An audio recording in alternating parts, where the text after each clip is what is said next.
ਸਾਥੀਓ, ਤਬੀਅਤ ਇੱਕ ਹਫ਼ਤੇ ਤੋਂ ਬੜੀ ਨਾਸਾਜੀ ਹੈ, ਢਿੱਲੀ ਹੈ, ਜਿਹਦੇ ਕਰਕੇ ਮੈਂ ਆਪਣੀ ਗੱਲ ਰੱਖ ਨਹੀਂ ਸਕਿਆ ਅਜਨਾਲੇ ਮਸਲੇ ਦੇ ਉੱਤੇ। ਅੱਜ ਜਿਹੜੀ ਮੈਂ ਆਪਣੀ ਗੱਲ ਰੱਖਣ ਲੱਗਾ ਉਸ ਮਸਲੇ ਦੇ ਉੱਤੇ, ਔਰ ਉਹਦੀ ਸ਼ੁਰੂਆਤ ਜਿਹੜੀ ਹੈ ਉਹ ਮੈਂ ਹਰਦਿਆਲ ਸਾਗਰ ਜੀ ਦੀਆਂ ਪੰਕਤੀਆਂ ਨੇ ਜਿਹਦੇ ਤੋਂ ਸ਼ੁਰੂ ਕਰਨ ਲੱਗਾ। ਕਿੰਨੇ ਮਸਲੇ ਉਲਝਦੇ ਜਿਉਂ-ਜਿਉਂ ਉਹ ਤਿਉਂ-ਤਿਉਂ ਮੁਸਕਰਾਉਂਦੀ ਹੈ। ਸਿਆਸਤ ਮਸਲਿਆਂ ਦੇ ਸਿਰ ਤੇ ਹੀ ਸੱਤਾ ਚਾਹੁੰਦੀ ਹੈ। ਤਮਾਕੂ ਲੋਕਤੰਤਰ ਹੈ ਤੇ ਸੰਸਦ ਹੈ ਚਿਲਮ ਵਰਗੀ, ਵਤਨ ਹੈ ਸੁਲਗਦਾ ਹੁੱਕਾ ਤੇ ਸਿਆਸਤ ਗੁੜਗੜਾਉਂਦੀ ਹੈ। ਇੱਕ ਨਿੱਜੀ ਮਸਲਾ ਸੀਗਾ ਸੋਸ਼ਲ ਮੀਡੀਆ ਦੇ ਉੱਤੇ ਵਿਵਾਦਤ ਟਿੱਪਣੀਆਂ ਨੂੰ ਲੈ ਕੇ, ਜਿਹਦੇ ਕਰਕੇ ਸਾਰਾ ਇਹ ਘਟਨਾਕ੍ਰਮ ਵਾਪਰਿਆ। ਔਰ ਪਹਿਲਾਂ ਤਾਂ ਮੈਂ ਆਪਣੀ ਗੱਲ 'ਚ ਇਹ ਕਹਿਣ ਲੱਗਾ ਕਿ ਜੇ ਪਰਚਾ ਗਲਤ ਸੀਗਾ ਤੇ ਫਿਰ ਪੁਲਿਸ ਨੂੰ ਬਿਨਾਂ ਇਨਵੈਸਟੀਗੇਸ਼ਨ ਤੋਂ ਦੇਣ ਦੀ ਕੀ ਲੋੜ ਸੀਗੀ, ਤੇ ਜੇ ਫਿਰ ਠੀਕ ਸੀਗਾ ਤੇ ਫਿਰ ਐਡੀ ਛੇਤੀ ਝੁਕਣ ਤੇ ਐਡੀ ਛੇਤੀ ਡਰਨ ਦੀ ਕੀ ਲੋੜ ਪੈ ਗਈ ਸੀ ਵੀ ਆਪਾਂ ਪਰਚਾ ਰੱਦ ਕਰਨ ਵਾਲੇ ਪਾਸੇ ਵੀ ਤੁਰ ਪਏ। ਔਰ ਸਿਰਫ ਇੱਕ ਸੋਸ਼ਲ ਮੀਡੀਆ ਦੀ ਲੜਾਈ ਕਿੱਥੋਂ ਦੀ ਕਿੱਥੇ ਪਹੁੰਚ ਗਈ ਔਰ ਸਾਰੇ ਪੰਜਾਬ ਦਾ ਜਿਹੜਾ ਮਾਹੌਲ ਖਰਾਬ ਕਰਕੇ ਰੱਖ ਦਿੱਤਾ ਗਿਆ। ਔਰ ਜਿੰਨੇ ਵੀ ਇਹਦੇ ਵਿੱਚ ਆਪਣਾ ਯੋਗਦਾਨ ਪਾਇਆ, ਮੈਂ ਕੱਲੇ ਦੀ ਗੱਲ ਰੱਖੂੰਗਾ। ਸਭ ਤੋਂ ਪਹਿਲਾਂ ਜਿਹੜਾ ਅੱਗ ਦੇ ਵਿੱਚ ਜਿਹੜਾ ਘਿਓ ਪਾਇਆ ਉਹ ਸਾਰ ਰਵਨੀਤ ਸਿੰਘ ਬਿੱਟੂ ਨੇ ਪਾਇਆ। ਜਦੋਂ ਪਰਚਾ ਹੋ ਜਾਂਦਾ ਅੰਮ੍ਰਿਤਪਾਲ ਦੇ ਉੱਤੇ ਤੇ ਬਿੱਟੂ ਵੱਲੋਂ ਉਕਸਾਇਆ ਜਾਂਦਾ ਕਿ ਛੋਟੇ ਜਿਹੇ ਪਰਚੇ ਤੋਂ ਛੋਟਾ ਜਿਹਾ ਬੱਚਾ ਡਰ ਗਿਆ, ਜਿਹਦੇ ਤੋਂ ਬਾਅਦ ਇਹ ਸਾਰਾ ਘਟਨਾਕ੍ਰਮ ਹੁੰਦਾ। ਔਰ ਸਭ ਕੁਝ ਹੋਣ ਤੋਂ ਬਾਵਜੂਦ ਵੀ, ਸਭ ਕੁਝ ਹੋਣ ਦੇ ਬਾਅਦ ਵੀ ਬਿੱਟੂ ਜੀ ਉਹਦੇ ਤੋਂ ਬਾਜ਼ ਨਹੀਂ ਆਏ। ਉਹ ਕੱਲ ਫੇਰ ਆਪਣੀ ਇੱਕ ਵੀਡੀਓ ਦੇ ਵਿੱਚ ਕਹਿ ਰਹੇ ਸੀਗੇ ਕਿ ਤੇਰੇ ਕੋਲ ਜੇ 5-5 ਗੋਲੀਆਂ ਵਾਲੀਆਂ ਰਫਲਾਂ ਤੇ ਆ ਮੇਰੇ ਕੋਲ ਤੇ ਜਿੰਨੀਆਂ ਗੋਲੀਆਂ ਵਾਲੀਆਂ ਰਫਲਾਂ ਤੈਨੂੰ ਪਤਾ ਵੀ ਨਹੀਂ ਲੱਗਣਾ, ਤੇਰੇ ਪੱਲੇ ਹੀ ਕੁਛ ਨਹੀਂ ਹੈਗਾ। ਦੂਜਾ ਉਹ ਉਕਸਾ ਰਹੇ ਸੀਗੇ ਜਿਹੜਾ ਗੁਰਪਤਵੰਤ ਪੰਨੂ ਜਿਹੜਾ ਬਾਹਰ ਬੈਠਾ ਕਿ ਪੰਨੂ ਤੇਰੇ ਪੱਲੇ ਕੁਛ ਨਹੀਂ ਰਹਿ ਗਿਆ, ਹੁਣ ਤੇਰੇ ਨਾਲੋਂ ਵੀ ਵੱਡਾ ਗੁੰਡਾ ਆ ਗਿਆ, ਉਹ ਤੇਰੇ ਨਾਲੋਂ ਅੱਗੇ ਨਿਕਲ ਗਿਆ। ਔਰ ਉਹਦੇ ਨਾਲ ਅੱਗੇ ਕੀ ਕਹਿੰਦੇ ਨੇ ਉਹ ਕਿ ਮੈਂ ਲੁਧਿਆਣੇ ਤੋਂ ਤੁਰ ਪਿਆ ਸੀਗਾ ਜਦੋਂ ਅਜਨਾਲੇ ਦੇ ਵਿੱਚ ਇਹ ਸਾਰੀ ਘਟਨਾ ਹੋ ਰਹੀ ਸੀਗੀ, ਪਰ ਮੈਨੂੰ ਪਤਾ ਲੱਗਾ ਕਿ ਉਹ ਥਾਣੇ ਚੋਂ ਨਿਕਲ ਗਿਆ। ਸਾਰੀ ਦੁਨੀਆ ਨੂੰ ਪਤਾ ਕਿ ਉਹ ਅਗਲੇ ਦਿਨ ਤੱਕ ਅਜਨਾਲੇ ਦੇ ਵਿੱਚ ਰਿਹਾ ਔਰ ਆਪਣਾ ਬੰਦਾ ਛੁਡਾ ਕੇ ਲੈ ਗਿਆ। ਸੋ ਰਵਨੀਤ ਬਿੱਟੂ ਜੀ, ਫੋਕੇ ਫੈਂਟਰ ਜਿਹੜੇ ਉਹ ਨਾ ਮਾਰਿਆ ਕਰੋ। ਜੇ ਆਉਣਾ ਹੀ ਸੀਗਾ ਤੇ ਆ ਜਾਂਦੇ, ਫਿਰ ਲੁਧਿਆਣੇ ਤੋਂ ਅਜਨਾਲੇ ਆਉਂਦਿਆਂ ਕਿਹੜਾ ਵੀਜ਼ਾ ਲੈਣਾ ਪੈਣਾ ਸੀਗਾ ਵੀ ਜਿਹੜਾ ਤੁਹਾਡੇ ਕੋਲ ਆਇਆ ਨਹੀਂ ਗਿਆ, ਉਸ ਤੋਂ ਬਾਅਦ ਵੀ ਕਿਤੇ ਆ ਜਾਂਦੇ। ਤੁਹਾਡੇ ਕੋਲ 100 ਗਨਮੈਨ ਹੈ ਤੇ ਤੁਸੀਂ ਇਹ ਮੁੱਦਾ ਭੜਕਾਉਂਦੇ ਹੋ 100 ਗਨਮੈਨ ਲੈ ਕੇ। ਤੁਸੀਂ ਆਮ ਜਨਤਾ ਦਾ ਵੀ ਸੋਚਿਆ ਕਰੋ ਨਾ ਕਿ ਲੋਕਾਂ ਦੇ ਹਾਲਾਤ ਕੀ ਹੋ ਜਾਂਦੇ ਨੇ, ਲੋਕਾਂ ਦੇ ਵਿੱਚ ਡਰ ਕਿੰਨਾ ਫੈਲ ਜਾਂਦਾ, ਲੋਕਾਂ ਦੇ ਵਿੱਚ ਮਾਹੌਲ ਕਿਸ ਤਰ੍ਹਾਂ ਦਾ ਹੋ ਜਾਂਦਾ। ਔਰ ਦੂਜੀ ਚੀਜ਼ ਮੈਂ ਅੰਮ੍ਰਿਤਪਾਲ ਨੂੰ ਕਹਿਣਾ ਚਾਹੁੰਦਾ ਕਿ ਬਹੁਤ ਛੇਤੀ ਤੇ ਬਿਨਾਂ ਕੁਰਬਾਨੀ ਤੋਂ ਤੇ ਬਿਨਾਂ ਜਾਣੇ ਪਛਾਣੇ ਲੋਕਾਂ ਨੇ ਤੈਨੂੰ ਆਪਣਾ ਲੀਡਰ ਮੰਨ ਲਿਆ ਯਾਰ। ਸੋ ਮਾਨ ਸਨਮਾਨ ਜਿਹੜਾ ਤੈਨੂੰ ਮਿਲਿਆ ਵਾ ਉਹਨੂੰ ਸੰਭਾਲ ਕੇ ਰੱਖਣ ਦੀ ਲੋੜ ਹੈ, ਇੱਕ ਵੱਡੇ ਆਗੂ ਵਾਂਗੂ। ਔਰ ਆਪਣੇ ਮਨ ਦੇ ਵਿੱਚੋਂ ਹੰਕਾਰ ਆਪਣੇ ਮਨ ਚੋਂ ਕੱਢ ਕੇ ਚੱਲ ਤੂੰ ਭਰਾਵਾ। ਇਹ ਨਿੱਕੀਆਂ ਗੱਲਾਂ ਦੇ ਉੱਤੇ ਐਡੇ ਵੱਡੇ ਹਾਦਸੇ ਕਰ ਦੇਣੇ। ਸਿੱਖ ਦਾ ਦਿਲ ਜਿਹੜਾ ਉਹ ਵੱਡਾ ਹੋਣਾ ਚਾਹੀਦਾ ਵਾ, ਛੋਟੀਆਂ ਗੱਲਾਂ ਤੋਂ ਉੱਪਰ ਜਿਹੜਾ ਉੱਠ ਕੇ ਉਹ ਚੱਲਣਾ ਚਾਹੀਦਾ ਵਾ।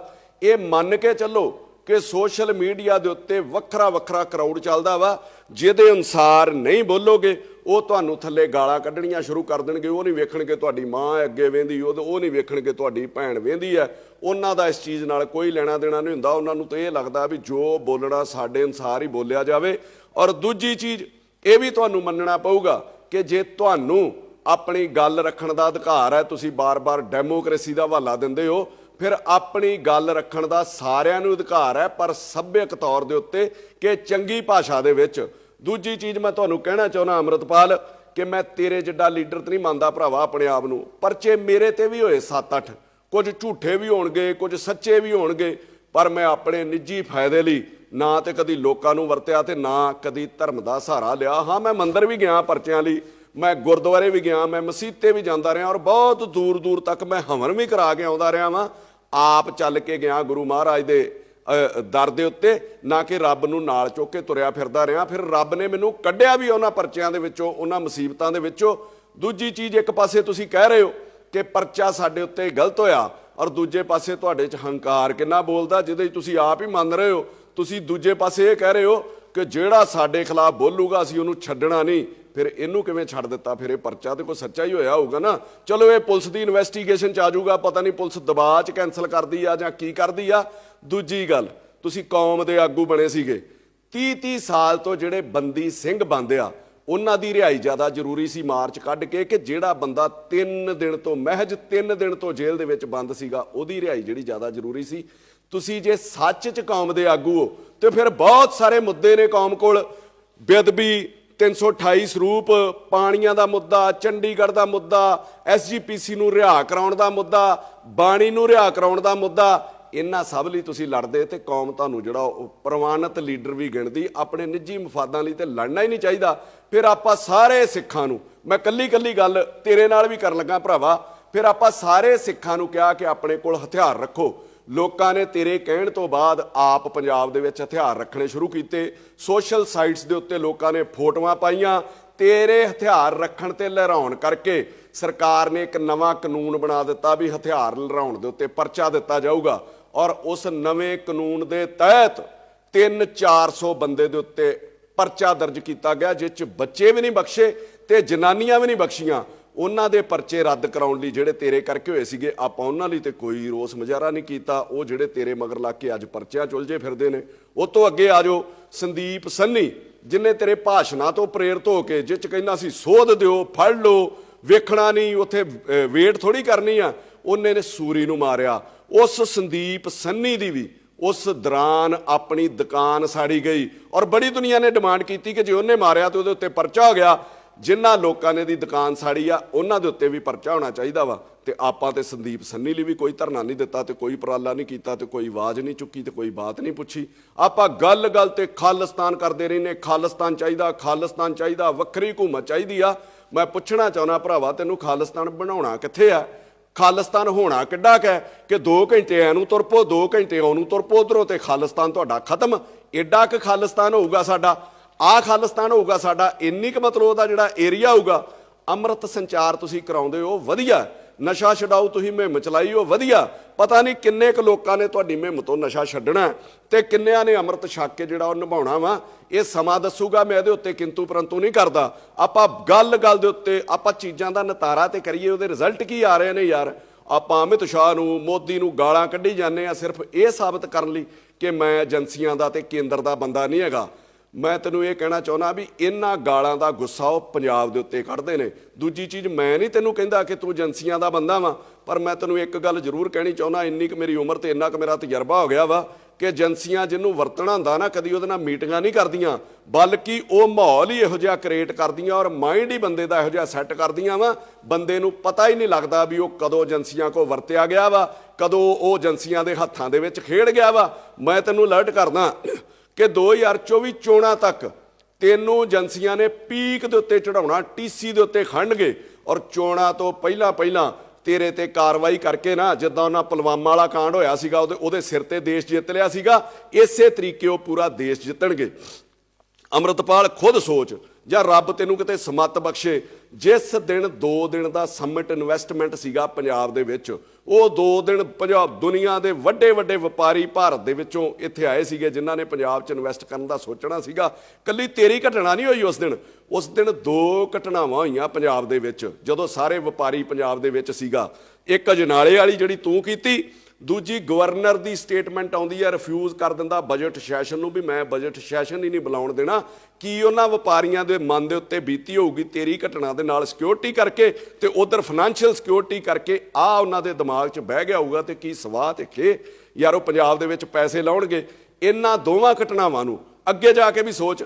ਨੈਸ਼ਨਲ ਮੀਡੀਆ ਨੇ ਜਿਸ ਤਰੀਕੇ ਦਿਖਾਇਆ ਕਿ ਥਾਣੇ ਦੇ ਉੱਤੇ ਖਾਲਿਸਤਾਨੀਆਂ ਦਾ ਕਬਜ਼ਾ, ਥਾਣੇ ਦੇ ਉੱਤੇ ਖਾਲਿਸਤਾਨੀਆਂ ਦਾ ਕਬਜ਼ਾ, ਅਜੇ ਤੱਕ ਇਹ ਨਹੀਂ ਸਮਝ ਆਈ ਵੀ ਉਹ ਕਿਹਦੇ ਕਹਿਣ ਦੇ ਉੱਤੇ ਵਿਖਾਇਆ ਗਿਆ, ਕੌਣ ਉਹਨਾਂ ਦੇ ਪਿੱਛੇ ਸੀਗਾ। ਅਜੇ ਵੀ ਆਪਾਂ ਨੂੰ ਸਮਝ ਨਹੀਂ ਆਉਂਦੀ ਵੀ ਪੰਜਾਬ ਨੂੰ ਕਿਤੇ ਨਾ ਕਿਤੇ ਖਤਮ ਕਰਨ ਦੀ ਸਾਜ਼ਿਸ਼ ਚੱਲ ਰਹੀ ਆ ਔਰ ਅਸੀਂ ਪੰਜਾਬੀ ਸਾਰੇ ਹੀ ਸਮੇਤ ਤੇਰੇ ਮਿਲ ਕੇ ਉਹਦੇ ਵਿੱਚ ਯੋਗਦਾਨ ਪਾ ਰਹੇ ਆ ਵੀ ਭਰਾਵਾ ਸਾਨੂੰ ਹੀ ਵਰਤ ਲਓ, ਅਸੀਂ ਤੁਹਾਡੇ ਆਖੇ ਪੰਜਾਬ ਤਬਾਹ ਕਰ ਦਿੰਨੇ ਆ। ਤੇ ਜਦੋਂ ਵੀ ਇੱਕ ਚੀਜ਼ ਤੇ ਹੋਰ ਧਿਆਨ ਦਿਓ ਤੁਸੀਂ ਸਾਰੇ ਹੀ ਪੰਜਾਬ ਵਾਸੀ, ਕਿ ਜਦੋਂ ਵੀ ਕੋਈ ਘਟਨਾ ਇਹੋ ਜੀ ਵੱਡੀ ਵਾਪਰਦੀ ਆ, ਜਦੋਂ ਵੀ ਕਿਤੇ ਪੰਜਾਬੀਆਂ ਨੂੰ, ਸਿੱਖਾਂ ਨੂੰ ਬਦਨਾਮ ਕਰਨ ਦੀ ਕੋਸ਼ਿਸ਼ ਕੀਤੀ ਜਾਂਦੀ ਹੈ, ਸੱਚੇ ਹੋਣ ਲਈ ਪ੍ਰਾਈਮ ਮਿਨਿਸਟਰ ਜਾਂ ਗ੍ਰਹਿ ਮੰਤਰੀ ਕਿਸੇ ਨਾ ਕਿਸੇ ਗੁਰਦੁਆਰੇ ਦੇ ਵਿੱਚ ਚਲੇ ਜਾਂਦੇ ਆਪਣਾ ਪੰਜਾਬ ਦੇ ਪ੍ਰਤੀ ਸੱਚੀ ਨਿਸ਼ਠਾ ਤੇ ਸੱਚੀ ਜਿਹੜੀ ਸ਼ਰਧਾ ਵਿਖਾਉਣ ਲਈ। ਕੱਲ ਉਹ ਪਟਨਾ ਸਾਹਿਬ ਵਿਖੇ ਪਹੁੰਚ ਜਾਂਦੇ ਨੇ, ਨਾ ਕੱਲ ਕੋਈ ਗੁਰਪੁਰਬ ਹੈ, ਨਾ ਕੱਲ ਕੋਈ ਸ਼ਹੀਦੀ ਦਿਹਾੜਾ ਹੈ, ਕੱਲ ਵੀ ਉੱਥੇ ਜਾਂਦੇ ਨੇ ਔਰ ਵੱਡੀਆਂ ਖਬਰਾਂ ਲੱਗਦੀਆਂ ਨੇ ਪੱਗ ਬੰਨ੍ਹ ਕੇ ਕਿ ਉਹ ਗੁਰਦੁਆਰਾ ਸਾਹਿਬ ਦੇ ਵਿੱਚ ਗਏ। ਇਹਨਾਂ ਸਾਰੀਆਂ ਚੀਜ਼ਾਂ ਤੋਂ, ਇਹਨਾਂ ਸਾਜ਼ਿਸ਼ਾਂ ਤੋਂ ਯਾਰ ਆਪਾਂ ਅਲਰਟ ਤੇ ਹੋਈਏ। ਜੋ ਵੀ ਉੱਥੇ ਹੋਇਆ ਤੇ ਆਪਾਂ ਉਹਦੇ ਪਿੱਛੇ ਤਰਕ ਕੀ ਦਿੱਤੇ, ਆਪਣੇ ਅਨੁਸਾਰ ਹੀ ਆਪਾਂ ਹਿਸਟਰੀ ਬਦਲਣੀ ਸ਼ੁਰੂ ਕਰ ਦਿੱਤੀ ਹੈ, ਆਪਣੇ ਅਨੁਸਾਰ ਹੀ ਆਪਾਂ ਉੱਥੇ ਸਾਰਾ ਕੁਝ ਸੋਚਣਾ ਸ਼ੁਰੂ ਕਰ ਦਿੱਤਾ। ਮੈਂ ਸ਼ੁਰੂ ਕਰਨ ਲੱਗਾ ਵੀ ਜਿੱਥੋਂ ਤੁਸੀਂ ਮਤਲਬ ਉੱਥੇ ਚਾਲੇ ਪਏ ਨੇ, ਤੁਸੀਂ ਆਪਣੇ ਪਿੰਡ ਤੋਂ ਤੁਰਿਓ ਆਪਣੀ ਕਾਰ ਦੇ ਵਿੱਚ ਤੇ ਗੁਰੂ ਮਹਾਰਾਜ ਸਾਹਿਬ ਵਾਲੀ ਜਿਹੜੀ ਗੱਡੀ ਸੀ ਪਾਲਕੀ ਸਾਹਿਬ ਵਾਲੀ, ਉਹ ਤੁਹਾਡੇ ਅੱਗੇ ਜਾਂਦੀ ਹੈ। ਜਦੋਂ ਇਹ ਨਾਲੇ ਪਹੁੰਚ ਜਾਂਦੀ ਹੈ ਤੇ ਪਹਿਲਾ ਬੈਰੀਕੇਡ ਜਿਹੜਾ ਪੁਲਿਸ ਪਾਲਕੀ ਨੂੰ ਅੱਗੇ ਲੰਘਾ ਦਿੰਦੀ ਹੈ ਗੁਰੂ ਮਹਾਰਾਜ ਦੇ ਸਰੂਪ ਨੂੰ, ਤੁਸੀਂ ਪਿੱਛੇ ਪਿੱਛੇ ਤੁਰੇ ਜਾਂਦੇ ਹੋ। ਫਿਰ ਤੁਸੀਂ ਗੁਰੂ ਮਹਾਰਾਜ ਦੇ ਸਰੂਪ ਵਾਲੀ ਗੱਡੀ ਦੇ ਵਿੱਚ ਬੈਠ ਜਾਂਦੇ ਹੋ। ਉਹ ਥਾਣੇ ਦੇ ਵਿੱਚ ਪਹੁੰਚ ਜਾਂਦੀ ਹੈ, ਜਿੱਥੇ ਜਾ ਕੇ ਤੁਸੀਂ ਆਪ ਕੁਰਸੀ ਤੇ ਬੈਠ ਗਏ ਤੇ ਕਈ ਲੋਕ ਜਿਹੜੇ ਉਹ ਕੋਠਿਆਂ ਦੇ ਉੱਤੇ ਚੜ੍ਹ ਗਏ। ਫਿਰ ਅੰਦਰ ਜਾ ਕੇ ਤੁਹਾਡੇ ਆਪਣੇ ਬਣਾਏ ਅਸੂਲ ਹੀ ਤੁਹਾਡੇ ਉੱਤੇ ਲਾਗੂ ਨਹੀਂ ਹੁੰਦੇ ਯਾਰ। ਆਪਾਂ ਸਾਰੇ ਗੁਰਦੁਆਰਿਆਂ ਦੇ ਵਿੱਚ ਪੰਜਾਬ ਦੇ ਕੁਰਸੀਆਂ ਮੇਜ਼ ਜਿਹੜੇ ਬਜ਼ੁਰਗਾਂ ਲਈ ਰੱਖੇ ਸੀਗੇ ਉਹ ਚੁਕਾ ਦਿੱਤੇ, ਕਈ ਸਾੜ ਦਿੱਤੇ ਗਏ। ਜਿਹੜੇ ਲੋਹੇ ਨਾਲ ਬਣੇ ਸੀ ਤੁਸੀਂ ਉਹਨਾਂ ਬਾਰੇ ਕਿਹਾ ਵੀ ਇਹਨਾਂ ਨੂੰ ਸਾੜ ਦਿਓ, ਇਹ ਜਿਹੜਾ ਲੋਹਾ ਇਹ ਢਾਲ ਕੇ ਦੁਬਾਰਾ ਬਣਨਾ ਚਾਹੀਦਾ, ਕਿਉਂਕਿ ਇਹ ਗੁਰੂ ਮਹਾਰਾਜ ਦੀ ਹਜ਼ੂਰੀ ਦੇ ਵਿੱਚ ਕੁਰਸੀਆਂ ਲੱਗੀਆਂ ਸੀਗੀਆਂ। ਆਹ ਤੁਸੀਂ ਬਣਾ ਦਿੱਤਾ ਵੀ ਕੋਈ ਮੇਜ਼ ਕੁਰਸੀ ਨਹੀਂ ਲੱਗਣਾ ਚਾਹੀਦਾ, ਤੇ ਆਪ ਤੁਸੀਂ ਥਾਣੇ ਦੇ ਵਿੱਚ ਗੁਰੂ ਮਹਾਰਾਜ ਦਾ ਸਰੂਪ ਬਾਹਰ ਹੈ ਤੇ ਕੁਰਸੀ ਦੇ ਉੱਤੇ ਬੈਠ ਜਾਂਦੇ ਹੋ ਕਿ ਤੁਹਾਡੇ ਅਸੂਲ ਵੀ ਤੁਹਾਡੇ ਉੱਤੇ ਕੋਈ ਲਾਗੂ ਨਹੀਂ ਹੁੰਦੇ। ਫਿਰ ਤੁਸੀਂ ਕੀ ਕਹਿੰਦੇ ਹੋ, ਥਾਣਾ ਕੋਈ ਮਾੜੀ ਜਗ੍ਹਾ ਨਹੀਂ ਜਿੱਥੇ ਕੋ ਗੁਰੂ ਮਹਾਰਾਜ ਦਾ ਸਰੂਪ ਅਸੀਂ ਲੈ ਗਏ ਹਾਂ। ਮੈਂ ਤੁਹਾਨੂੰ ਕਹਿਣਾ ਚਾਹੁੰਦਾ ਕਿ ਥਾਣਾ ਕੋਈ ਮਾੜੀ ਜਗ੍ਹਾ ਨਹੀਂ। ਜਦੋਂ ਥਾਣਿਆਂ 'ਚ ਵੀ ਪਾਠ ਕਰਾਉਂਦੇ ਨੇ ਤੇ ਬੜੀ ਸਾਫ਼ ਸਫਾਈ ਕੀਤੀ ਜਾਂਦੀ ਹੈ, ਕਿਉਂਕਿ ਥਾਣਿਆਂ ਦੇ ਵਿੱਚ ਲਾਹਨ ਫੜੀ ਹੁੰਦੀ ਹੈ, ਥਾਣਿਆਂ ਦੇ ਵਿੱਚ ਭੁੱਕੀ ਫੜੀ ਹੁੰਦੀ ਹੈ, ਥਾਣਿਆਂ ਦੇ ਵਿੱਚ ਫੀਮ ਪਈ ਹੁੰਦੀ ਹੈ। ਥਾਣੇ 'ਚ ਜਿਨ੍ਹਾਂ ਲੋਕਾਂ ਦੇ ਕਤਲ ਹੋ ਜਾਂਦੇ ਨੇ ਉਹਨਾਂ ਦੇ ਵਿਸਰੇ ਪਏ ਹੁੰਦੇ, ਜਿਹਦੇ ਵਿੱਚ ਟੱਟੀ ਪਿਸ਼ਾਬ ਤੱਕ ਲਹੂ ਉਹਨਾਂ ਦਾ ਹੁੰਦਾ ਵਾ। ਇੱਥੋਂ ਤੱਕ ਉਹ ਚੀਜ਼ਾਂ ਸਾਰੀਆਂ ਹੀ ਉੱਥੇ ਪਈਆਂ ਸੀਗੀਆਂ, ਕਿਸੇ ਨੇ ਪਾਸੇ ਕਰਨ ਦੀ ਕੋਸ਼ਿਸ਼ ਕੀਤੀ।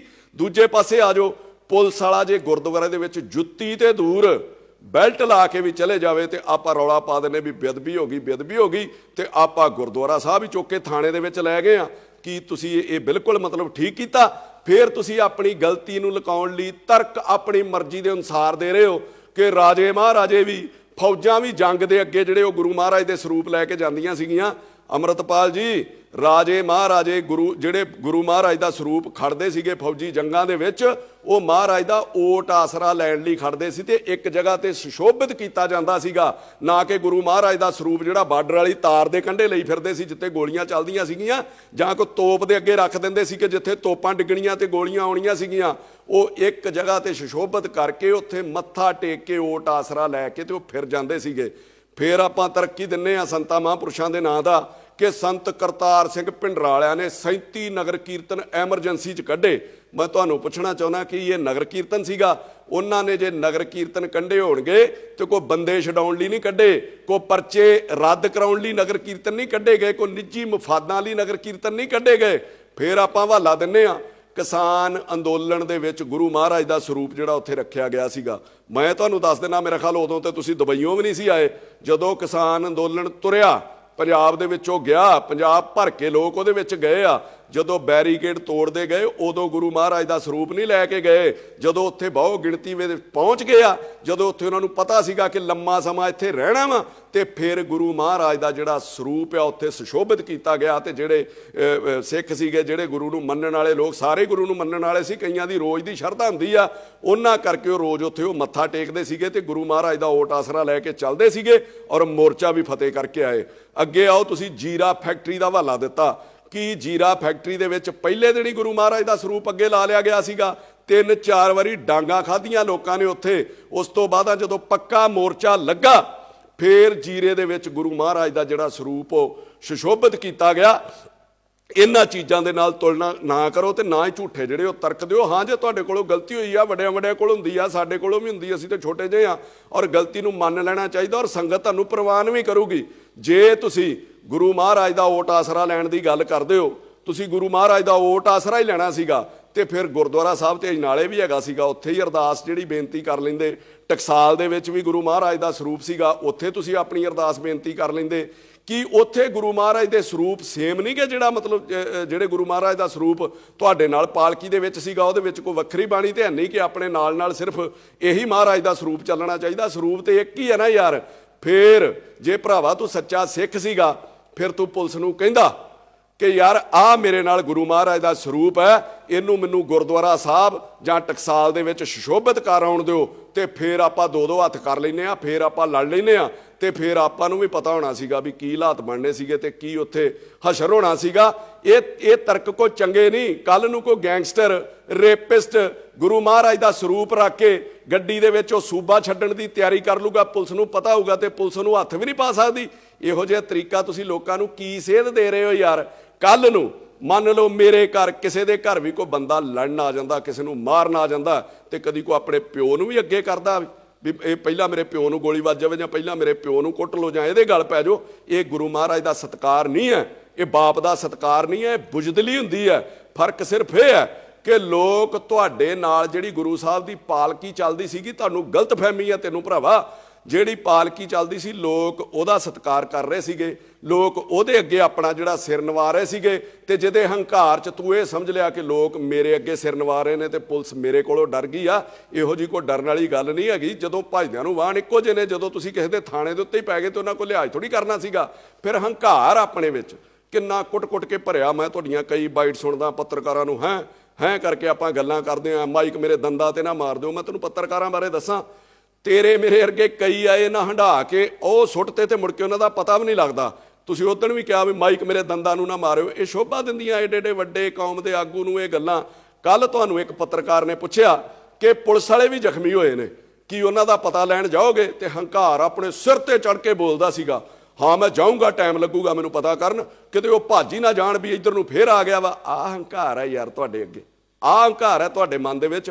ਮੈਂ ਤੁਹਾਨੂੰ ਕਹਿੰਦਾ ਉਹ ਤੁਹਾਡੇ ਅੱਗੇ ਨਹੀਂ ਭੱਜੇ, ਉਹ ਗੁਰੂ ਮਹਾਰਾਜ ਦੇ ਅੱਗੇ ਭੱਜੇ ਆ, ਗੁਰੂ ਮਹਾਰਾਜ ਦੇ ਡਰ ਤੋਂ ਭੱਜੇ ਆ, ਗੁਰੂ ਮਹਾਰਾਜ ਦੇ ਭੈ ਤੋਂ ਭੱਜੇ ਆ, ਗੁਰੂ ਮਹਾਰਾਜ ਦੀ ਸ਼ਰਧਾ ਤੋਂ ਭੱਜੇ ਆ।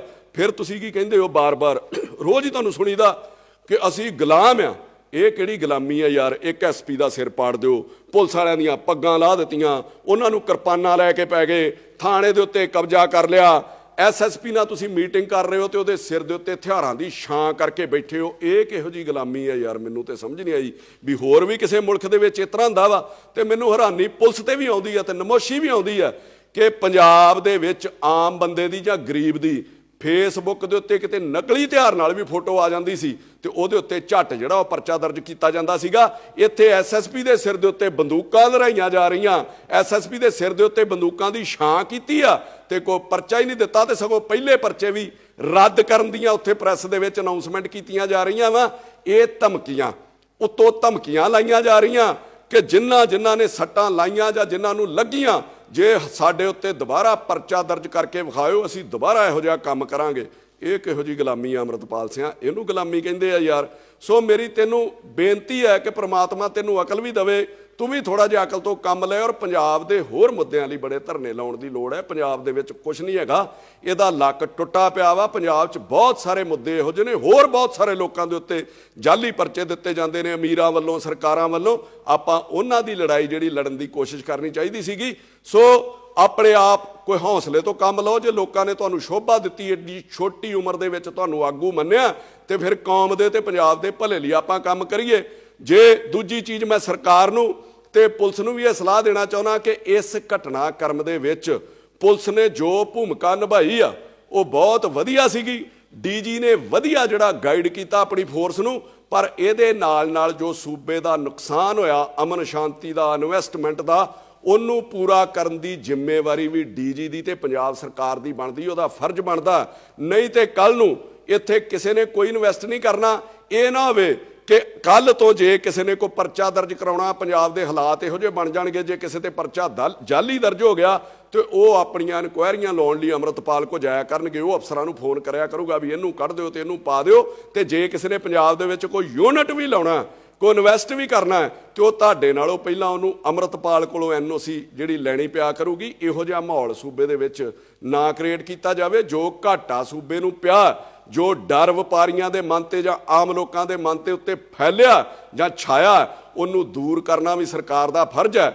ਇਹਦੇ ਨਾਲ ਮੈਂ ਉਹਨਾਂ ਲੋਕਾਂ ਨੂੰ ਵੀ ਕਹਿਣਾ ਚਾਹੁੰਦਾ ਜਿਨ੍ਹਾਂ ਨੇ ਡੀਜੀ ਦੇ ਉੱਤੇ ਸਵਾਲ ਚੁੱਕੇ ਨੇ, ਜਿਹੜਾ ਗੌਰਵ ਯਾਦਵ ਦੇ ਉੱਤੇ, ਕਿ ਜਿਹਦੇ ਵਿੱਚ ਉਹ ਕਹਿੰਦੇ ਨੇ ਕਿ ਜੇ ਡੀਜੀ ਦੀਆਂ ਲੱਤਾਂ ਭਾਰ ਨਹੀਂ ਚੱਲਦੀਆਂ। ਵਿਕਰਮ ਮਜੀਠੀਆ ਕਹਿ ਰਹੇ ਸੀ। ਮੈਂ ਮਜੀਠੀਆ ਸਾਹਿਬ ਤੁਹਾਨੂੰ ਵੀ ਇੱਕ ਬੇਨਤੀ ਕਰਦਾ ਕਿ ਪਿਛਲੇ ਦਿਨਾਂ ਤੋਂ ਮੈਂ ਤੁਹਾਨੂੰ ਵੀ ਸੁਣ ਰਿਹਾ, ਵਧੀਆ ਬੋਲ ਰਹੇ ਹੋ ਪੰਜਾਬ ਦੇ ਮੁੱਦਿਆਂ ਤੇ, ਪਰ ਕਿਤੇ ਨਾ ਕਿਤੇ ਸਿਆਸਤ ਇਹੋ ਜਿਹੇ ਸੈਂਸਿਟਿਵ ਮੁੱਦਿਆਂ ਦੇ ਉੱਤੇ ਛੱਡ ਦੇਣੀ ਚਾਹੀਦੀ ਆ। ਤੁਸੀਂ ਕਹਿ ਰਹੇ ਹੋ ਕਿ ਜੇ ਡੀਜੀ ਦੀਆਂ ਲੱਤਾਂ ਭਾਰ ਨਹੀਂ ਚੱਲਦੀਆਂ ਤੇ ਸਾਨੂੰ 2 ਮਿੰਟ ਦੇ ਦੇਵੇ, ਅਸੀਂ ਬੰਦੇ ਦਾ ਪੁੱਤ ਬਣਾ ਦਿਆਂਗੇ ਜਿਹਨੇ ਦੇਸ਼ ਦਾ ਮਾਹੌਲ ਖਰਾਬ ਕਰਨਾ ਜਾਂ ਜਿਹੜਾ ਦੇਸ਼ ਦਾ ਮਾਹੌਲ ਖਰਾਬ ਕਰੂਗਾ। ਤੇ ਜੇ ਇੰਨਾ ਹੀ ਦਰਦ ਹੈ ਮਜੀਠੀਆ ਸਾਹਿਬ ਤੁਹਾਡੇ ਅੰਦਰ, ਤੇ ਫਿਰ ਡੀਜੀਪੀ ਤੋਂ ਆਰਡਰ ਲੈਣ ਦੀ ਕੀ ਲੋੜ ਹੈ? ਫਿਰ ਜੇ ਹੈਗਾ ਦਮ ਤੇ ਬੰਦੇ ਦਾ ਪੁੱਤ ਬਣਾ ਦਿਓ। 100 ਗਨਮੈਨ ਲੈ ਕੇ ਤੁਸੀਂ ਹੋਟਲਾਂ 'ਚ ਪ੍ਰੈਸ ਕਾਨਫਰੰਸ ਕਰਦੇ ਹੋ ਔਰ ਉੱਥੇ ਕਹਿੰਦੇ ਹੋ ਕਿ ਪਹਿਲੀ ਗੋਲੀ ਮੈਂ ਖਾਊਂਗਾ ਜੇ ਚੱਲੂਗੀ, ਤੇ ਫਿਰ ਆਪਾਂ ਤੁਰੇ ਕਿਉਂ ਨਹੀਂ ਅਜਨਾਲੇ ਵੱਲ ਨੂੰ? ਤੁਸੀਂ ਕੀ ਚਾਹੁੰਦੇ ਸੀਗੇ ਕਿ ਡੀਜੀ ਇਹੋ ਜਿਹਾ ਮਾਹੌਲ ਕ੍ਰੀਏਟ ਕਰਦਾ। ਤੁਹਾਡੇ ਵੇਲੇ ਜਿਸ ਤਰ੍ਹਾਂ ਫਾਇਰਿੰਗ ਕੀਤੀ ਸੀਗੀ, ਪਹਿਲਾਂ ਬੇਅਦਬੀ 84 'ਚ ਹੋਈ, ਫਿਰ ਤੁਹਾਡੇ 2015 'ਚ ਹੋਈ ਤੇ ਤੀਜੀ ਹੁਣ ਹੋ ਜਾਂਦੀ, ਤੇ 15 ਸਾਲ ਆਪਾਂ ਇਸੇ ਦੇ ਉੱਤੇ ਰਾਜਨੀਤੀ ਕਰਦੇ ਵੀ ਸਾਡੇ ਵੇਲੇ ਹੋਈ ਸੀ ਤੇ ਇਹਨਾਂ ਵੇਲੇ ਵੀ, ਤੇ ਉਹਦੇ ਬਦਲੇ ਲੋਕ ਤੁਹਾਨੂੰ ਸੱਤਾ 'ਚ ਲਿਆਉਂਦੇ। ਸੋ ਰਾਜਨੀਤੀ ਇਹਨਾਂ ਮੁੱਦਿਆਂ ਦੇ ਉੱਤੇ ਨਹੀਂ ਕਰਨੀ ਚਾਹੀਦੀ। ਚੰਗੇ ਮੁੱਦਿਆਂ ਤੇ ਬੋਲੋ, ਲੋਕ ਤੁਹਾਡੇ ਨਾਲ ਜੁੜਨਾ ਵੀ ਸ਼ੁਰੂ ਹੋ ਜਾਣਗੇ। ਮੈਂ ਤੁਹਾਨੂੰ ਫਿਰ ਕਹਿਣਾ ਕਿ ਤੁਹਾਡੇ ਇਕੱਲਿਆਂ ਦੀ ਗੱਲ ਨਹੀਂ ਹੈ, ਕਈ ਸ਼ਿਵ ਸੈਨਾ ਵਾਲੇ ਰੋਜ਼ ਡੀਂਗਾ ਮਾਰਦੇ ਨੇ ਕਿ ਦੇਸ਼ ਪ੍ਰੇਮ, ਦੇਸ਼ ਲਈ ਮਰ ਜਾਾਂਗੇ, ਦੇਸ਼ ਲਈ ਜੀ ਪਾਂਗੇ। 40 ਗਨਮੈਨ ਸਰਕਾਰ ਨੇ ਤੁਹਾਨੂੰ ਦਿੱਤੇ ਨੇ, ਕਰੋੜਾਂ ਰੁਪਈਆਂ ਦਾ ਖਰਚਾ ਹੁੰਦਾ, ਫਿਰ ਉਧਰ ਨੂੰ ਤੁਰੇ ਕਿਉਂ ਨਹੀਂ, ਫਿਰ ਹਾਂ ਦਾ ਨਾਰਾ ਕਿਉਂ ਨਹੀਂ ਮਾਰਿਆ ਪੰਜਾਬ ਲਈ। ਸੋ ਇਹੋ ਜਿਹੇ ਮੁੱਦਿਆਂ ਦੇ ਉੱਤੇ ਰਾਜਨੀਤੀ ਨਹੀਂ ਕਰਨੀ ਚਾਹੀਦੀ। ਇਹ ਸੈਂਸਿਟਿਵ ਮੁੱਦੇ ਨੇ, ਔਰ ਮੈਂ ਰਹਿ ਨਹੀਂ ਸਕਿਆ ਬਿਮਾਰ ਹੋਣ ਦੇ ਬਾਵਜੂਦ ਵੀ ਮੈਂ ਇਹਦੇ ਤੇ ਬੋਲਣਾ ਜ਼ਰੂਰ ਚਾਹੁੰਦਾ ਸੀਗਾ। ਸੋ ਮੈਂ ਸਾਰਿਆਂ ਨੂੰ ਇਹ ਅਪੀਲ ਕਰਦਾ ਕਿ ਇਹੋ ਜਿਹੇ ਨਾਜ਼ੁਕ ਮੁੱਦਿਆਂ ਦੇ ਉੱਤੇ ਇੱਕ ਦੂਜੇ ਦਾ ਸਾਥ ਜ਼ਰੂਰ ਦੇਣਾ ਚਾਹੀਦਾ। ਅਖੀਰ 'ਚ ਮੈਂ ਇਹ ਕਹਿ ਕੇ ਸਮਾਪਤੀ ਕਰਨ ਲੱਗਾ ਆਪਣੀ ਗੱਲ ਦੀ ਕਿ ਸਾਰਿਆਂ ਨੂੰ ਰੱਬ ਸਮੱਤ ਬਖਸ਼ੇ ਔਰ ਪੰਜਾਬ ਦੇ ਵਿੱਚ ਸ਼ਾਂਤੀ ਜਿਹੜੀ ਉਹ ਬਣੀ ਰਵੇ, ਕਿ ਮੂੰਹ ਆਈ ਬਾਤ ਨਾ ਰਹਿੰਦੀ ਹੈ, ਝੂਠ ਆਖਾਂ ਕੁਝ ਬਚਦਾ ਹੈ, ਸੱਚ ਆਖਾਂ ਭਾਂਬੜ ਮੱਚਦਾ ਹੈ, ਦੋਹਾਂ ਗੱਲਾਂ ਤੋਂ ਜੀ ਜੱਚਦਾ ਹੈ, ਜੱਚ ਜੀਭਾ ਕਹਿੰਦੀ ਹੈ, ਮੂੰਹ ਆਈ ਬਾਤ ਨਾ ਰਹਿੰਦੀ ਹੈ।